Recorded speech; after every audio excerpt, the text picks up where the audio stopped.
La transition énergétique, l'État n'arrête pas de nous en parler, que ce soit le président de la République, la première ministre ou même la ministre Agnès Pannier-Runacher. Ils ont la transition énergétique au bout des lèvres. Et c'est même la chose sur laquelle l'État va mettre le plus d'argent l'année prochaine. Il va réduire les budgets à peu près dans tous les ministères, sauf pour la transition énergétique, où là, on va essayer de mettre énormément d'argent sur la table. Mais la transition énergétique, eh bien, ça crée énormément de difficultés, des difficultés sur les matières premières, des difficultés sur l'énergie, des difficultés que ce soit pour vos voitures ou pour tout simplement vous chauffer et vous éclairer. Et donc, pour pouvoir parler de l'ensemble de ces difficultés et puis surtout des opportunités que ça peut donner aux investisseurs, eh bien, pour parler de tout ça, j'ai demandé à deux experts des publications Agora de me rejoindre. Et donc, j'ai avec moi deux personnes que vous avez vues régulièrement sur cette chaîne, Philippe Béchade et Étienne Henry. Alors, Philippe Béchade, peut-être pour commencer, vous pouvez nous présenter en quelques secondes ce que sont les publications Agora.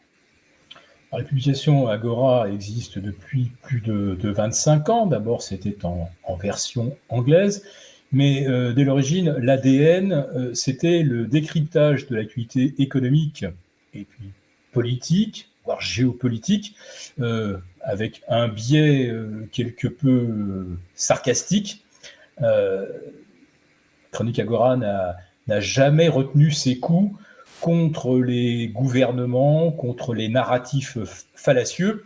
Et en fait, les chroniques Agora passent leur temps à pourfendre la pensée unique, alors qu'elle soit monétaire, qu'elle soit écologique. Et on parlera donc bien sûr de la transition écologique et de l'espèce de mantra que l'on nous matraque sans véritable fondement scientifique derrière. Voilà, donc les chroniques Agora, ceux qui peuvent les retrouver au quotidien, vont trouver effectivement une sorte de revue de presse critique qui,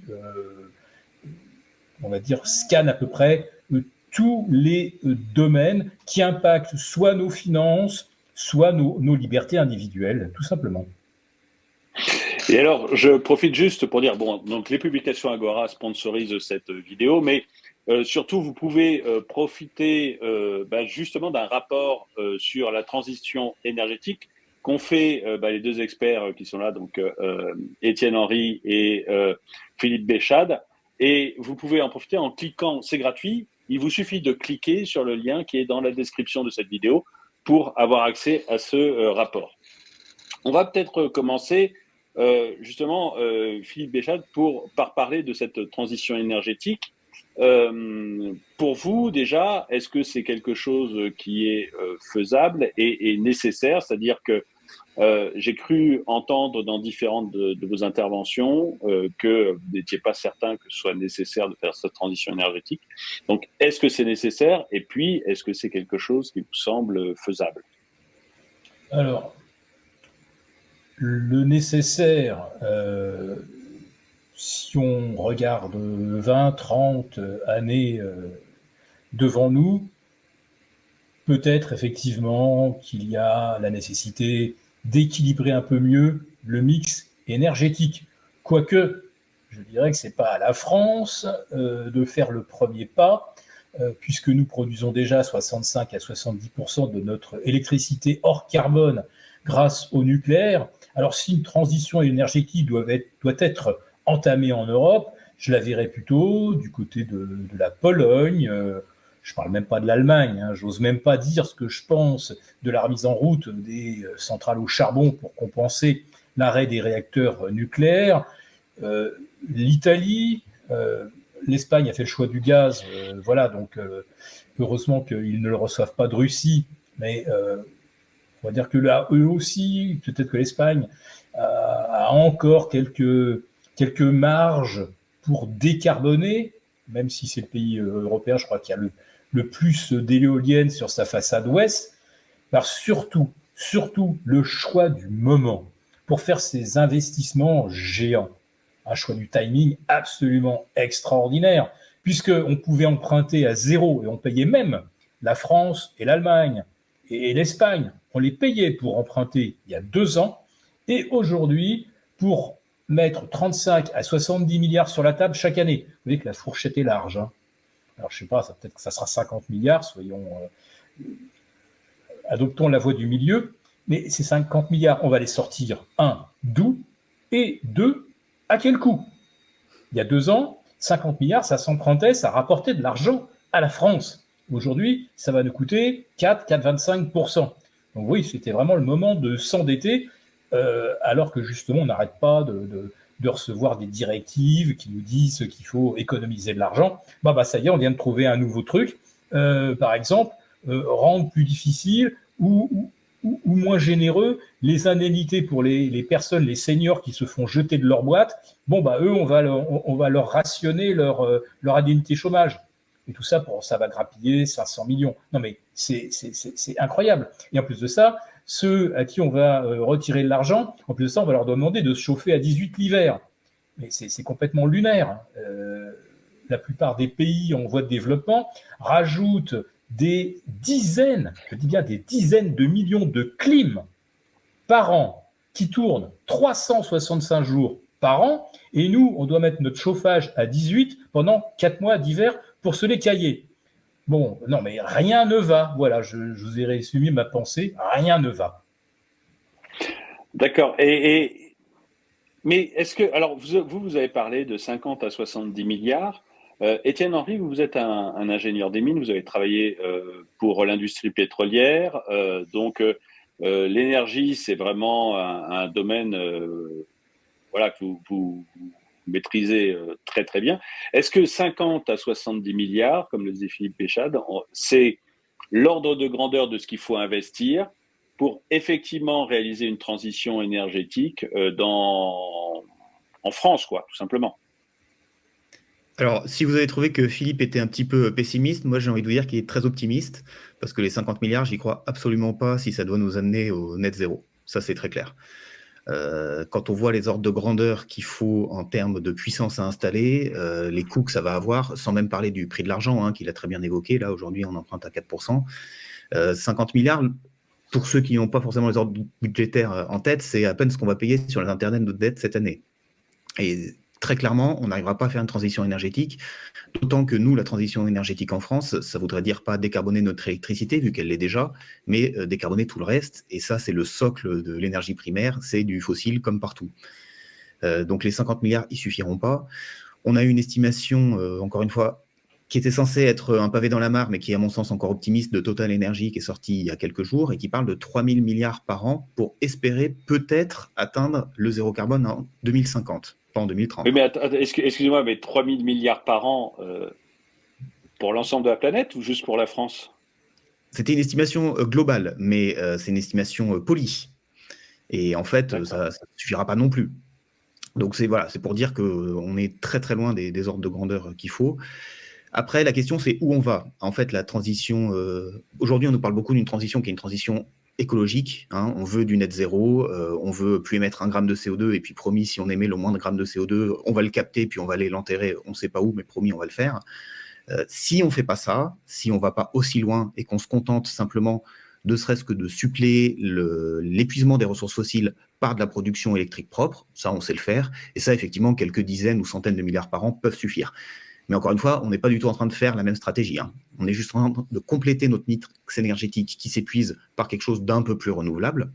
Parce que les éoliennes, les photovoltaïques, c'est pas non plus de l'énergie infinie pour toujours. Mais en tout cas, à échelle de 10, 20, 50 ans, oui, ça peut durer plus longtemps que le pétrole et le gaz. Et là, oui, quelques dizaines ou centaines de milliards peuvent suffire. Mais c'est pas le monde de Greta Thunberg, à ce prix-là. Et donc l'idée, c'est on met 50 à 70 milliards sur la table. Est-ce que ça... quelles sont les limites en fait de ça? Moi, j'ai souvent parlé dans mes vidéos de problèmes notamment liés aux terres rares, liés aux productions d'énergie tout simplement. Est-ce que 50 à 70 milliards, est-ce qu'on a je dirais comment le dire? Excusez-moi. Est-ce qu'on a la possibilité de suppléer à ce problème-là? C'est-à-dire que, est-ce que le problème des terres rares, est-ce que le problème que l'on a outre l'argent, si on oublie 50 à 70 milliards qui sont visiblement pas suffisants, est-ce que justement les terres rares, est-ce que les problèmes d'uranium, etc., vont pouvoir être réglés par ça, ou est-ce que quoi qu'on en fasse, même si on mettait l'argent qu'il faut sur la table, on n'arriverait pas à se sortir de ce problème de décarbonisation? En fait, votre question, c'est sur les facteurs limitants, c'est ça?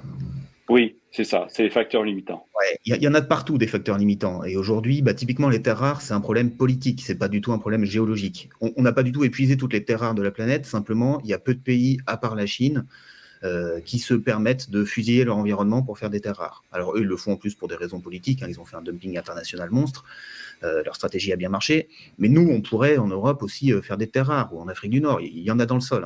Simplement, est-ce qu'on est prêt à utiliser beaucoup d'énergie dans une période où on n'a pas d'énergie? Est-ce qu'on est prêt à noyer des rivières avec des saletés? Est-ce qu'on est prêt à vider des villages de leurs habitants pour raser complètement des collines? Aujourd'hui, il y a que les Chinois qui sont prêts à le faire, en gros, les Australiens. Donc c'est un problème politique.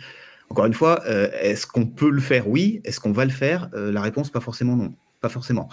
Pareil pour le lithium. Le lithium, il y en a partout, mais c'est très polluant. Est-ce qu'on va aller chercher, nous, dans les eaux de géothermie? Peut-être, mais il faut demander aux riverains s'ils ont vraiment envie qu'on fasse plus de forage que ce qu'on a fait dans les années 80. Mon petit doigt me dit que pas forcément, parce qu'ils sont plutôt battus pour qu'on arrête de faire de la géothermie. Je ne suis pas sûr qu'ils aient envie qu'on multiplie par 10 les forages sous prétexte qu'on va avoir du lithium made in France. Donc tout ça, c'est des petits problèmes qui vont coincer l'enveloppe globale, sachant encore une fois, comme le disait Philippe en introduction, ce n'est pas un problème franco-français. Les marchés, ils sont mondiaux. Sur le lithium, sur les terres rares, sur à peu près tout ce qui coince, le cuivre aussi, le nickel aussi. Et ce n'est pas la France avec son petit pourcent qui va faire ou défaire les marchés. Donc la question, c'est est-ce que les autres vont suivre et est-ce que les limites vont être imposées par les marchés qui vont partir à la hausse? On va avoir, comme on a vu sur le lithium l'année passée, une multiplication par 10, 15 du prix, où là, effectivement, l'industrie s'arrête et puis elle repart un cran plus bas. Moi, si en fait, oui, bien sûr, bien sûr.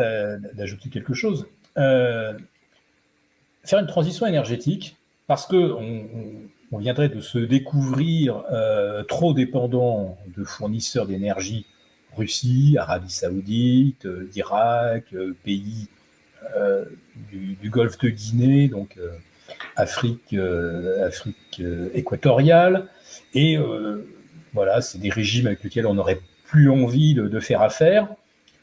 Et là, on se met dans les mains d'un seul fournisseur, qui est une démocratie que tout le monde envie, qui est la Chine. C'est quand même extraordinaire qu'on ait réussi à nous vendre ce discours. Oui, mais les Russes sont méchants. Oui, mais les Saoudiens, ils sont méchants. Oui, mais les pays d'Afrique, c'est pas des fournisseurs sur lesquels on peut s'appuyer de façon durable. Et tout ça, c'est des régimes corrompus. Et là, on va dépendre à 90% de la Chine pour tout ce qui est batterie, à 95% pour les terres rares. C'est extraordinaire. Alors, cocorico quand même pour les terres rares, parce que la France était le seul pays, jusque dans les années 2000, à avoir une usine de raffinage, de traitement des terres rares. C'était à La Rochelle, et elle a été fermée, évidemment, suite au dumping chinois. Mais quand même, je voulais rassurer ceux qui nous suivent, la France aurait le savoir-faire. Maintenant, le pouvoir-faire, c'est quelque chose de tout à fait différent. Et puis pour fixer effectivement les enjeux, puisqu'on a évoqué des fourchettes, donc par une simple règle de 3, s'il faut investir 3 000 milliards sur la planète, la France représentant 3% des 100 000 milliards de PIB planétaire, autrement dit, il faudrait effectivement mettre une enveloppe d'environ 100 milliards par an. Mais si on devait uniquement décarboner tout ce qui circule, camions, véhicules, etc., on n'a pas à se montrer plus proactif que des Allemands, des Italiens ou des Britanniques. Ça, c'est une chose certaine. Non, la véritable question qui se pose, c'est nous n'avons pas de ressources, quasiment aucune, et on vient de se mettre dans les griffes d'un fournisseur unique qui nous tient complètement à sa merci.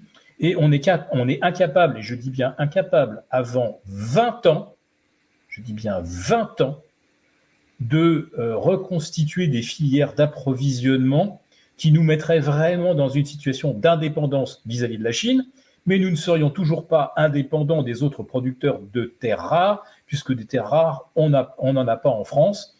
Et il se trouve que même au Groenland, il y en a, en terre de bas-fin, il y en a, mais il n'y en a pas chez nous. Voilà. Donc, on sera toujours dépendant. Mais avant qu'on échappe au monopole de la Chine, ça va mettre un temps fou. Toute la transition énergétique va se faire grâce à la Chine, et si la Chine nous fait des conditions qui restent favorables. Et c'est pas du tout une certitude si on décide de trop asticoter la Chine, ou comme Joe Biden, lors du sommet là en Californie, du 16 au 17 novembre, dire Xi Jinping préside une dictature. Vous voyez, ça c'est le genre de choses, si on s'amuse à ça, je suis pas sûr qu'il continue de nous fournir des terres rares à des prix d'amis. Oui. Moi, j'avoue que j'arrive pas à comprendre pourquoi on fait cette transition énergétique.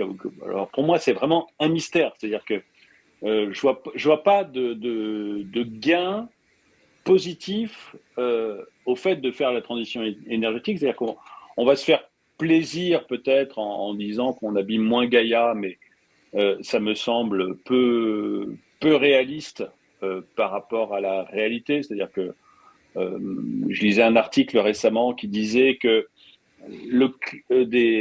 en Angleterre, donc je crois que c'est la Société des sciences qui dit qu'il va peut-être y avoir un refroidissement climatique en 2030 uniquement lié à des tâches solaires. Absolument. Alors, c'est les cycles solaires, c'est bien connu, hein, c'est les cycles de 11 ans. Donc voilà, enfin il y a vraiment et c'est quelque chose de très officiel qui le dit. Donc, c'est du coup le fait de dire que c'est nous qui sommes responsables du réchauffement, mais c'est les tâches solaires qui seraient responsables du refroidissement en 2030, c'est assez surprenant. Donc, il me semble y avoir un doute là-dessus et j'arrive pas à voir l'intérêt que l'on a à faire cette transition énergétique. Et ce qui m'inquiète un peu, c'est le coût que cela représente sur notre économie. Et donc, c'est de ça peut-être que j'aimerais parler avec vous, c'est-à-dire est-ce qu'on a quel va être le coût sur notre économie, c'est-à-dire sur la vie des gens qui nous écoutent, peut-être sur les entreprises, de cette transition énergétique qu'on nous fait faire à marche forcée, avec le changement de toutes les bagnoles neuves en 2035. Je voyais que Volkswagen est au bord de l'évanouissement là parce qu'il n'y arrive pas. Est-ce que vous avez une idée du coût réel pour la société de cette transition économique? De cette transition, écologique. Si je puis permettre, avant, je vais laisser la parole à Étienne. Je vais vraiment prendre 1 minute pour rebondir sur ce que tu viens de dire. On s'inflige tout ça au nom du réchauffement qui serait lié au carbone. Le carbone, je le rappelle, c'est seulement 0,04% de l'atmosphère terrestre. Tous les scientifiques, depuis un siècle et même au-delà, disent que le principal facteur de réchauffement d'effet de serre, c'est la vapeur d'eau. La vapeur d'eau, c'est l'évaporation des océans. L'évaporation des océans, c'est l'activité solaire. Donc, si ces 0,04% sont responsables du réchauffement climatique, qu'on me démontre que les 99,96 autres pourcents n'ont pas d'impact sur le climat, et j'observe dans le même temps qu'en Hollande et dans d'autres pays, de plus en plus, les maraîchers saturent leurs serres de CO2 pour accroître la production de légumes, etc. Les légumes et toutes les créatures vivantes carburent en partie au CO2, donc c'est un peu le gaz de la vie. Donc vouloir le réduire dans l'atmosphère pour refroidir, c'est quelque chose qui est complètement lunaire. Et diaboliser le CO2 dont la nature a besoin, j'avoue que je ne comprends pas. Donc, si c'est incompréhensible d'un point de vue scientifique, je vais laisser la parole à Étienne, c'est que cette transition, elle doit bien arranger certaines catégories d'acteurs économiques. Ouais, alors bon, le climat et le carbone, c'est encore un tout autre sujet. Encore une fois, on a tendance à le mélanger dans le discours français. On fait un beau paquet cadeau de tout ça et puis on se drape de vertu en disant il faut le faire parce que le carbone. Moi j'ai juste le point de vue énergéticien sur la question. Je me souviens au début des années 2000, fin des années 2000, début 2010, quand on commençait à manquer de pétrole brut léger, chez les pétroliers, qu'on se demander comment on va faire. Alors, quand on ne trouve plus de champs, les champs qu'on a, ils s'épuisent quand même à toute vitesse. C'est des croissances de 5-10% par an, on fait quoi? Et se poser la question de où est-ce qu'on allait chercher le pétrole après. Donc, il y avait les forages intelligents, l'injection de gaz, tout ça, qui permettait de rebondir sur du pétrole un petit peu moins utile. Et puis derrière ça, on savait qu'on avait le pétrole de schiste. Alors ça, c'est ce qui se fait au Canada, hein, c'est absolument dégueulasse. Donc en ordre de grandeur, on savait qu'on n'aurait pas de problème pour les 10-20 prochaines années. Le problème, c'est le rendement marginal décroissant de toutes ces énergies.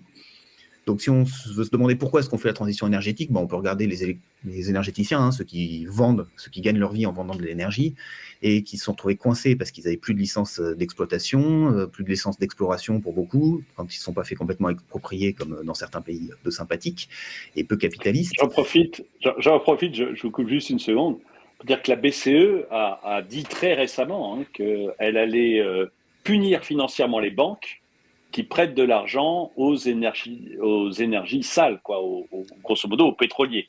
Donc on a vraiment des énergéticiens qui se retrouvent très embêtés parce que même les banques vont devoir leur diminuer les prêts qu'elles font à des pétroliers pour rechercher du pétrole. Et en même temps, je citais l'exemple de BP qui a contourné ça de manière fantastique, c'est-à-dire qu'il a mis en place une raffinerie de pétrole, mais ça allait être difficile à financer avec des prêts bancaires.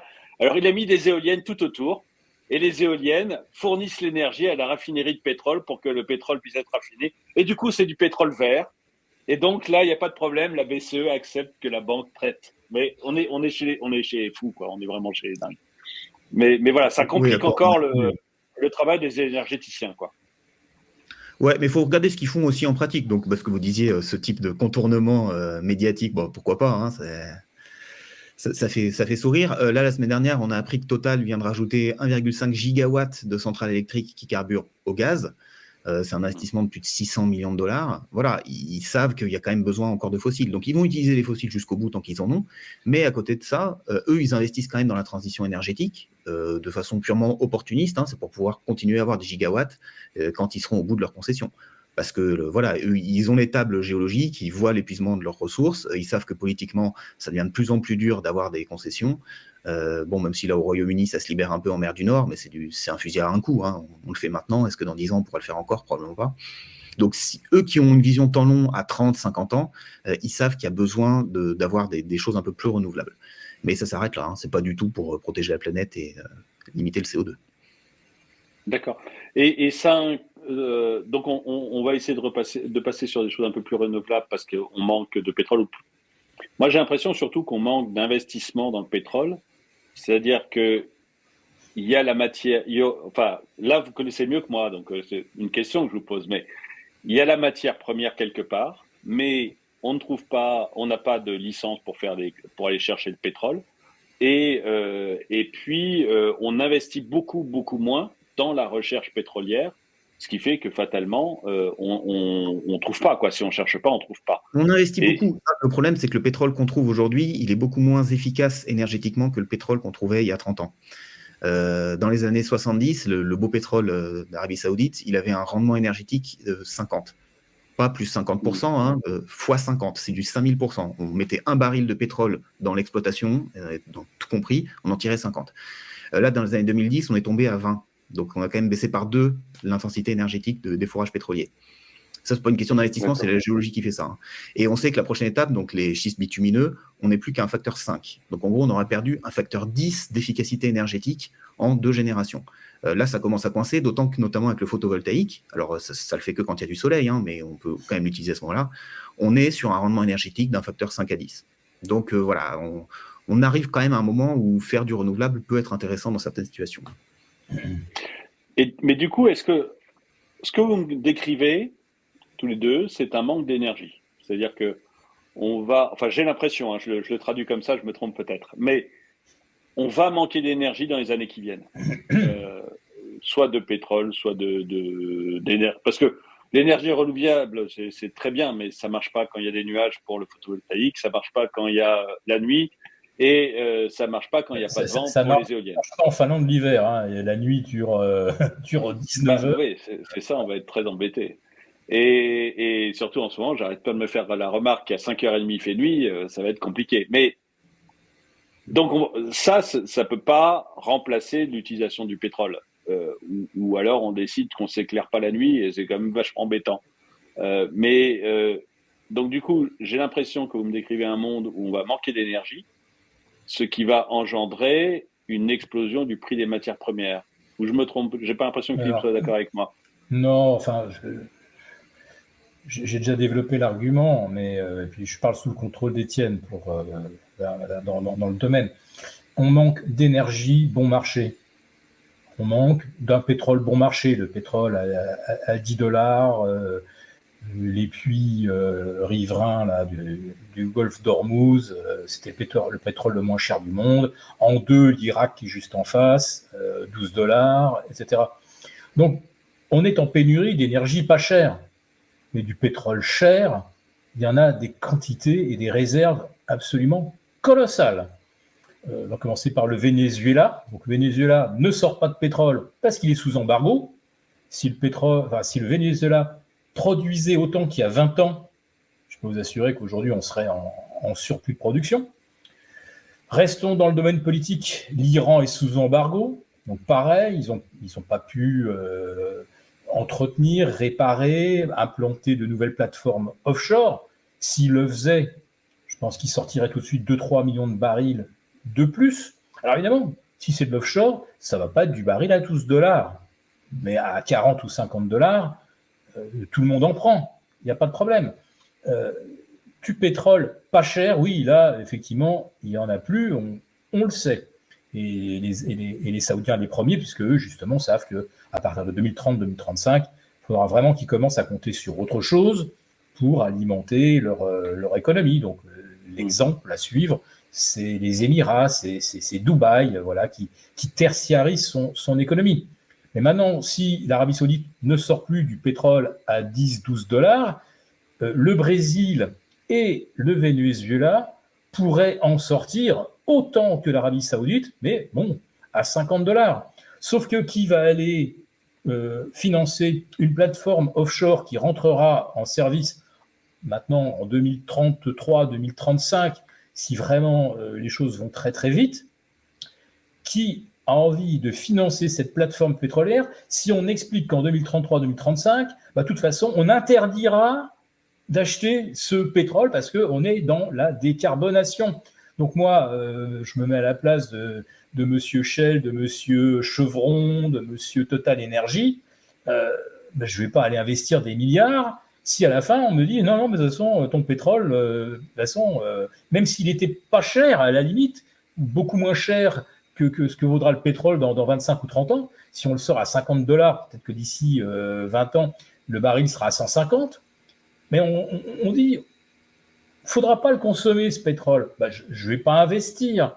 Donc, effectivement, on est dans la gestion, aujourd'hui, quelque part, d'une forme de pénurie. Ça s'appelle la déplétion, c'est-à-dire l'épuisement des gisements. Et Étienne a parfaitement raison. Donc, on gère ça. Mais je le répète, si on voulait continuer d'utiliser du pétrole, et du pétrole de bonne qualité, ce qu'on sortirait au large du Brésil, ça serait pas mal. Le pétrole vénézuélien est un peu lourd, il faut le mélanger avec du light crude américain pour en faire quelque chose qui se raffine assez facilement. Mais on pourrait sortir pendant encore au moins 50 ans du pétrole et continuer de vivre comme nous le faisons aujourd'hui. Et puis alors notre pauvre Gaïa, effectivement, en n'allant pas chercher du pétrole à moins 1200 mètres au large des côtes, on ne va pas lui faire des trous dans sa pauvre croûte. Sauf que pour construire des éoliennes, raccorder tout ça au réseau qui alimentera les voitures électriques, il va falloir sortir combien de centaines de millions de tonnes de cuivre. Donc je peux vous dire que Gaïa, pour quelques trous en moins pour aller chercher du pétrole, on va faire des trous énormes pour aller chercher tout le cuivre dont on aura besoin, et c'est tout simplement doubler la production de cuivre à un horizon de 10-15 ans. Donc, pauvre Gaïa, le lithium, le cuivre, le nickel et le graphite on va bien lui gratter la croûte à Gaïa, là, je peux vous le garantir. Et du coup, Étienne Henry, donc, si j'ai bien compris, on a suffisamment d'énergie, il faut juste accepter de la payer plus cher. Ça va faire. Est-ce qu'on est face à un boom? Donc, il n'y aura pas de pénurie d'énergie, mais s'il n'y a pas de pénurie d'énergie, moi, l'impression que ça me donne, du coup, de ce que vient de dire Philippe Béchat, c'est qu'on va avoir une augmentation des prix de l'énergie de manière importante. Dans ce cas, est-ce qu'on n'est pas face à un boom de l'énergie? Et ça me fait penser à très récemment, je crois que c'est JP Morgan qui a déconseillé d'investir dans les actions. Enfin, évidemment, la banque, pas le monsieur, il est mort depuis longtemps, mais la banque JP Morgan qui a déconseillé d'investir dans les actions et qui a dit qu'il conseillait très fortement d'aller sur le pétrole parce que l'énergie, pour lui, est vraiment à la veille d'un boom, quoi, d'une explosion des prix de l'énergie. Est-ce que vous avez ce sentiment, vous aussi? Alors, en partie, moi, j'ai pas de problème à investir sur les actions, notamment les actions de producteurs d'énergie. Ce qui est très clair, c'est que là, aujourd'hui, on est dans un contexte inflationniste au niveau des prix de l'énergie, donc pour toutes les raisons qu'on a évoquées avec Philippe à l'instant. On peut déplorer, on peut se dire qu'il y a une partie politique, notamment sur le gaz. Le gaz russe, il coûtait rien jusqu'à il y a 2 ans de ça. Et il coûtait tellement rien, d'ailleurs, qu'on disait aux pétroliers de ne pas investir dans les terminaux gaziers parce que ça allait servir à rien. De toute façon, on allait s'en passer d'ici 5-10 ans. Bon, on voit ce qu'il en est aujourd'hui. Donc il y a un aspect politique très fort qui est inflationniste. Quand on ferme des gazoducs, quand on interdit au pétrole de revenir par d'autres moyens, c'est inflationniste très clairement. La transition énergétique, elle est inflationniste aussi. Qui va payer? C'est toujours le consommateur in fine. Là, la semaine dernière, le Royaume-Uni encore a décidé d'augmenter les tarifs de rachat de l'électricité renouvelable. Donc plus 66% sur l'éolien, plus 30% sur le photovoltaïque et un peu plus pour la géothermie, si je ne m'abuse. Oui, parce qu'il ne trouvait pas, je fais juste un insiste, en fait, il ne trouvait pas, le Royaume-Uni avait fait un appel d'offres pour trouver une entreprise qui veut bien mettre des éoliennes offshore, je ne sais plus dans quelle région. Personne n'est venu, personne n'a accepté, et c'est suite à ça qu'ils ont augmenté le prix d'achat de l'énergie de 70%. Exactement, et je reviens sur ce que disait Philippe en introduction, c'est le coût de l'argent, le nerf de la guerre. C'est qu'avant, ceux qui répondaient aux appels d'offres pour les parcs éoliens ou photovoltaïques, ils savaient qu'ils allaient pouvoir emprunter à 1,5%. Aujourd'hui, à 4,5%, ça passe plus. Et donc, il faut augmenter le prix de vente. Mais à la fin, ça reste le consommateur qui paye. Alors, ça peut être le consommateur sous forme contribuable, sous forme le particulier qui paye sa petite facture d'électricité. On pense beaucoup à ça, mais c'est pas là-dessus qu'on passe notre argent. C'est aussi le prix des fruits et légumes, c'est les produits manufacturés qu'on achète aux industriels. Tout est de l'énergie dans notre activité. Le PIB, c'est de l'énergie. On n'a pas encore eu de décorrélation. Il y en a qui disent que la Chine va peut-être l'atteindre cette année, on verra, avec une baisse des émissions de CO2 et de la consommation de fossiles, tout en ayant un PIB en croissance. On va voir encore si ça passe pendant les 5 prochaines années. Donc, il faut payer. Donc, oui, c'est inflationniste. Ça veut dire qu'il faut être du bon côté du chéquier. Moi, je préfère détenir des actions de producteurs d'énergie qui ont du pricing power que garder mon argent en me disant que ça me permettra de payer mes factures d'électricité qui augmentent. Oui, quand je disais qu'il s'éloignait des actions, c'était ça. En fait, l'idée, c'était les actions ordinaires ne l'intéressaient pas. L'idée de les déconseiller parce que ça risquait d'être très volatile dans les années qui viennent, alors que l'énergie, donc évidemment, si vous parlez de pétrole, il faut aussi, si le pétrole monte, Total montera, quoi. Donc si on parle d'énergéticiens, d'actions d'énergéticiens, c'est un peu différent, effectivement. Ouais. Donc en gros, le message là pour les 5-10 prochaines années, si on accepte qu'on est dans la tendance de la transition énergétique, qu'elle soit souhaitable ou pas, c'est pas vraiment la question, et qu'on accepte aussi que l'énergie va coûter de plus en plus cher, ça veut dire qu'il faut être très sélectif dans ces paniers d'actions, effectivement. Il ne faut pas se retrouver à posséder des actions d'entreprise qui vont subir les factures énergétiques, mais plutôt celles qui vont pouvoir soit en profiter, soit être neutres, parce qu'elles peuvent répercuter les prix de l'énergie sur le prix des biens et des services.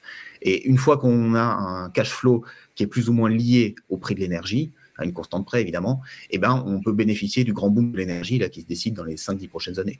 Et je pense que Philippe a d'autres idées d'entreprises autres que les énergéticiens qui peuvent s'en sortir très bien dans un contexte inflationniste.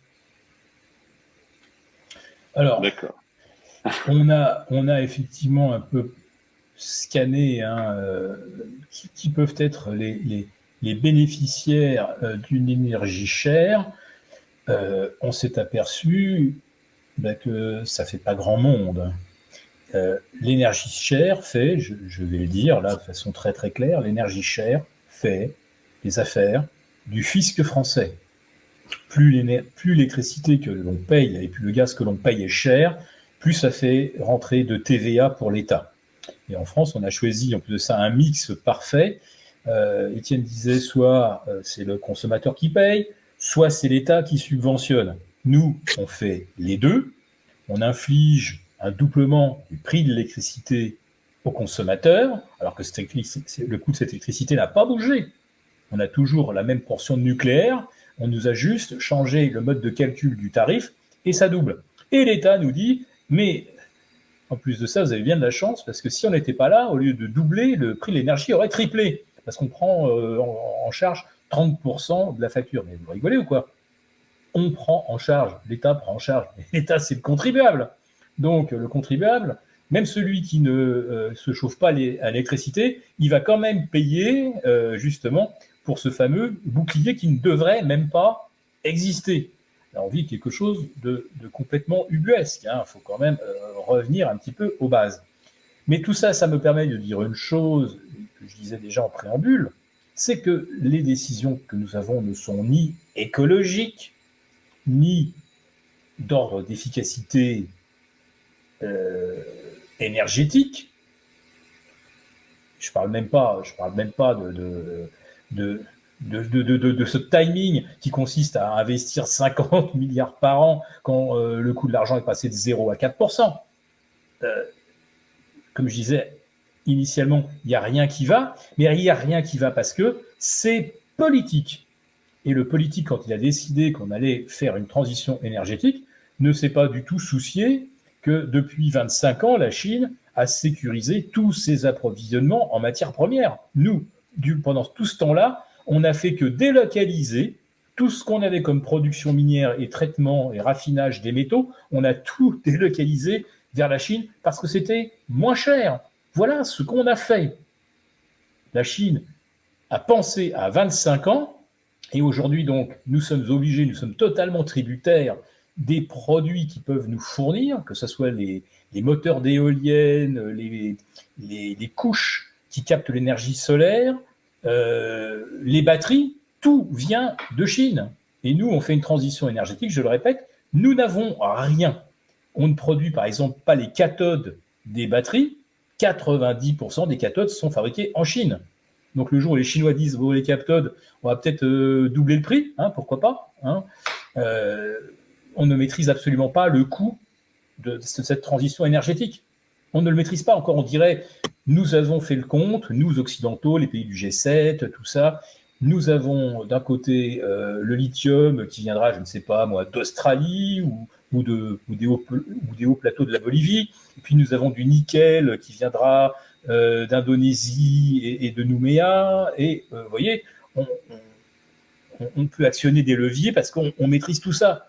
Mais en fait, le coût de la transition est totalement théorique, puisque en fait, on ne maîtrise absolument pas le coût du cuivre, du nickel, du graphite, du lithium à 5, 10 ou 15 ans.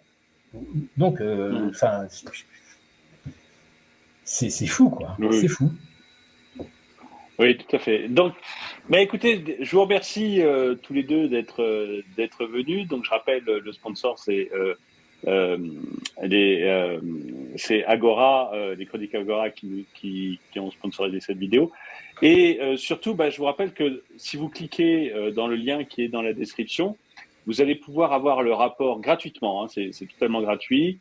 Le rapport qu'ont fait Étienne Henry et Philippe Béchade sur la transition énergétique et en fait comment vous pouvez espérer profiter de la transition énergétique. En tout cas, merci à tous d'avoir regardé cette vidéo. Mettez-lui un pouce vers le haut, commentez-la, partagez-la. Merci à tous ceux qui soutiennent la chaîne. Et moi, je vous dis à très bientôt. Et si je peux dire juste un petit mot, c'est que j'ai terminé en vous expliquant que nous ne maîtrisons pas du tout notre approvisionnement en matières premières. Donc, c'est là la clé. Comme politiquement, on a choisi d'essayer d'acquérir à un horizon de 10, 15, 20 ans une forme d'indépendance, il est évident que le secteur que nous visons dans ce rapport, j'aurais dû le dire tout de suite, mais évidemment qu'on regarde beaucoup du côté du secteur minier, naturellement. Eh bien, merci Philippe Béchade pour ce mot de la fin. Et merci à tous d'avoir regardé cette vidéo et à très bientôt alors.